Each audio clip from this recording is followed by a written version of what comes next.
நேற்று அம்மா வீட்டுக்கு போனதுனால குட்டீஸையும் கூடவே கூப்பிட்டு வந்துட்டேன், தங்கச்சி பசங்க.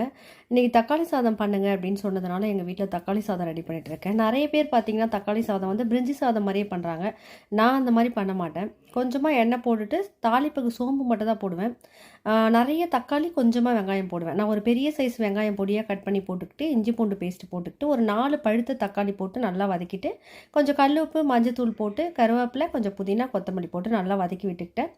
வீட்டில் நம்ம அரைச்ச மிளகாத்தூள் அது 2 ஸ்பூனு, ஒரு கலருக்காக காஷ்மீரி சில்லி பவுடர் 1 ஸ்பூன் போட்டுக்கிட்டு, அவ்வளோதான். எந்த கரம் மசாலா எதுவுமே ஆட் பண்ண மாட்டேன். அதோட 1 டம்ளர் அரிசிக்கு 2 டம்ளர் வீதம் தண்ணி வச்சு 2 விசில் குக்கரில் வச்சோம்னா சூப்பராக எம்மியாக ரெடி ஆகிடும். எப்போவுமே தக்காளி சாதம் கொஞ்சம் கொலையாக இருந்தால் நல்லாயிருக்கும். அது மட்டும் இல்லாமல் நம்ம பாஸ்மதி ரைஸை விட வீட்டு அரிசிலேயே சூப்பராக இருக்கும். ஆனால் நான் இன்றைக்கி பாஸ்மதி ரைஸில் தான் பண்ணியிருந்தேன். வீடியோக்காக ஒரு வாய் சாப்பிடுவேன்னு சொல்லிட்டு சாப்பிட்டுட்டே இருக்கீங்களே அதாம்மான்னு கிண்டல் பண்ணிட்டு இருந்தா. உனக்கு வேணுமா அப்படின்னு சொல்லிட்டு அவளுக்கிட்ட கிண்டல் பண்ணிக்கிட்டே சாப்பிட்டு முடிச்சாச்சு. பாய்ங்க.